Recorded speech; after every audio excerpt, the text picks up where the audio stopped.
and we're gonna do the peel now. The peel and reveal. Let's go, peel and reveal. Oh yeah.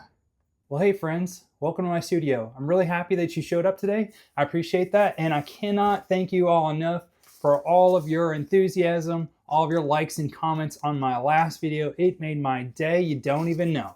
Last video, I showed you how to use your inkjet printer to take your drawing and transfer it onto your greenware, your bisqueware, your bone dryware, and transfer your drawings without tracing paper, without carbon paper, without tracing anything, without rubbing anything, without any tattoo ink, without any special equipment, and just transferring your drawing directly from the inkjet printout directly to your pot. Now, some of you might not have an inkjet printer at home, or you might want to create something larger than you can put on an inkjet printer.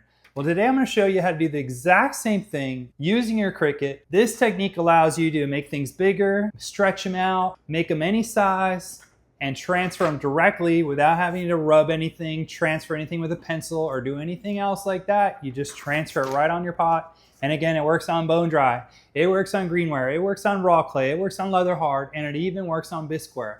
Let's get into it. Let's make some awesome pots. Can't wait to show you this. I have right here, I have this giant flounder on a piece of newsprint that I made on my Cricut, and some smaller flounders that I made on my Cricut, and a ball of porcelain, a bone dry mug, and I want to show you today how to do a really cool trick that you can do at home with your Cricut. So come on in a little bit closer. I got a secret to show you. All right, I want to show you how to take your design that you made on the Cricut and transfer it right onto the clay. It's super easy, super fun. Here we go. We're going to take our image that we've reversed. We're going to flip it upside down with image side down. Look at that face. Look at that face. We're going to put it image side down. And we got a little bit of water and a sponge. And the wetter your clay is, the less water you need. So this clay is very fresh, as you just saw. And so barely do you need any water. We can just ever so slightly dampen this. We got our flounder dampened, and we're going to do the peel now. The peel and reveal. Let's go. Peel and reveal. Here we go. You ready? Oh, yeah. So you can see how we transferred our design on here. Now this works with fresh wet clay, it works with leather hard clay, it works with bone dry clay, and that's how I usually do it. And it also works on bisqueware, and it just transfers the ink from the marker onto the pot. How awesome is that? Now first I'm going to figure out how I want this lined up. Do I want it like this? And I want to get two on here, so I could just make a bigger one and wrap it like that, like I did on this one. But I want to get two on here. So there we go. Look at that. Look at that face. Huh? How can you not love that face? So I want to get two on here. So I don't think I'll be able to fit the whole tail on there. That's totally okay. I'm going to put them diagonal like that. And now the trick is, because this is bone dry, I need a little bit more water. And the trick is on your first dab to hold it there for a little bit and it'll just stick. So push on it and hold it for a second and it'll stick and just stay there until you're done patting the rest of it. That is the trick for this. Just give it a second to sit there. And oftentimes I'll just put my thumb right there. It's not going to come off, but just in case, it doesn't hurt. Then we just dab this on. Now, because this is bone dry, we're going to need a little bit extra water. You don't want to do too much because it'll dissolve the clay, but we do want enough where the ink is going to transfer. So now we're going to do our peel and reveal. 3, 2, 1. Oh, yeah. Now you can see how it looks kind of streaky in some of these areas. So you can take your sponge and just give it, the ink from the marker has absorbed into the clay pretty far. And it's just superficial where it bled a little bit. So all you need to do is take your sponge and give it one wipe, sometimes two, and you can see it gets rid of a lot of the extra marks. But most of the time, you know you're drawing well enough where you don't even need to do that. Okay, and now from here, you can do Sgraffito, you can do Mishima, you can do Brushwork, you can just do plain glazing. You can do Cuerda Seca. You can do Glaze Trailing. There are so many different options for you to finish this This video is just on how to get the image transferred on there. You already know, if you saw my last video, I love to do Mishima, so I'm gonna do Mishima on this. Now, while I'm carving the flounder on this mug, I'm gonna have Inside the Kitchen Jeff tell you all about what kind of markers to use, how to load them in the machine, and how to do everything else. And then we'll meet back and we'll see the final product. But if you don't have a Cricut at home and you don't have any way of doing this with the Cricut, I'm gonna leave right up in the cards there the video and shows you how to do this with the inkjet printer.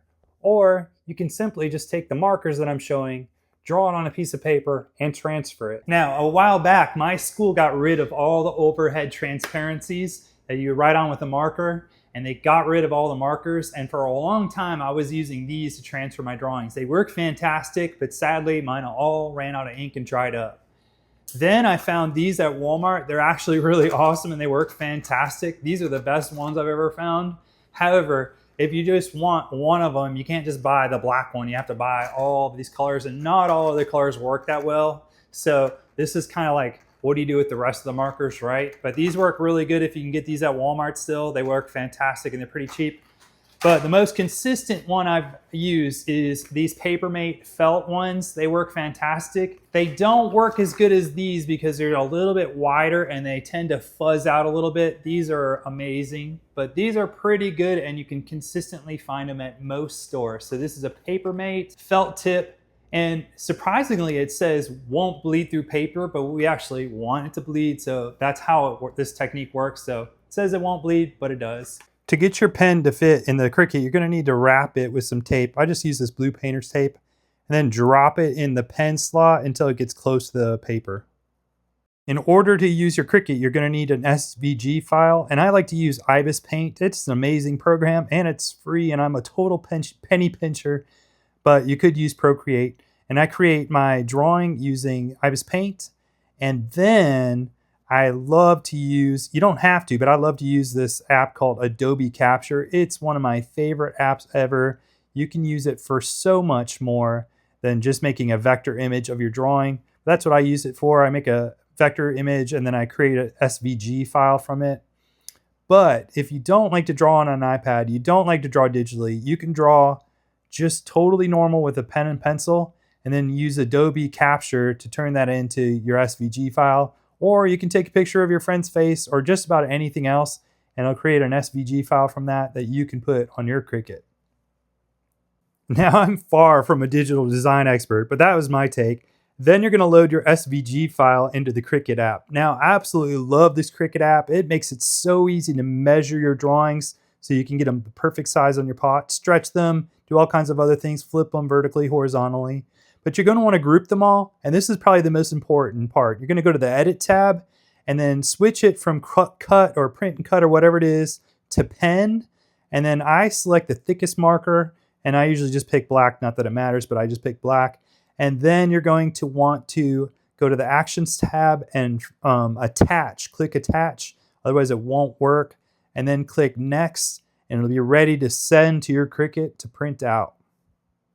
Now from here, you just let it rip and let the magic happen with the Cricut machine. And now we're pretty much come full circle. So you're gonna take that Cricut printout that you made, transfer it onto your pot, just like I showed you earlier. And then it's your choice. What do you wanna do with it? Do you wanna do Sgraffito? Do you wanna do Mishima? You can put underglaze first and then put the transfer on top of it for your Sgraffito. It works awesome. And just about any technique, Cuerda Seca, it's kind of amazing. I've been fiddling with that a little bit. We did a project with my 11th graders last year. They turned out awesome. Maybe I'll put a couple on the screen. I want to thank you all so much for joining in. It's your enthusiasm, your comments, and your likes that keep me coming back every time, and I so appreciate it. If you want to get one of my pots, if you want to get this flounder right here, check it out in my Etsy store. You can get 10% off using the code YouTube. All you have to do is click on the link. It puts the code in there for you, and the link is in the description below. If you haven't seen the inkjet version of this video, I'm gonna leave it right here at the end, and I will see you on the next one. And I've always wondered, could you put an underglaze marker in the machine? I might have to get one and try it out. I'll let you know if it works.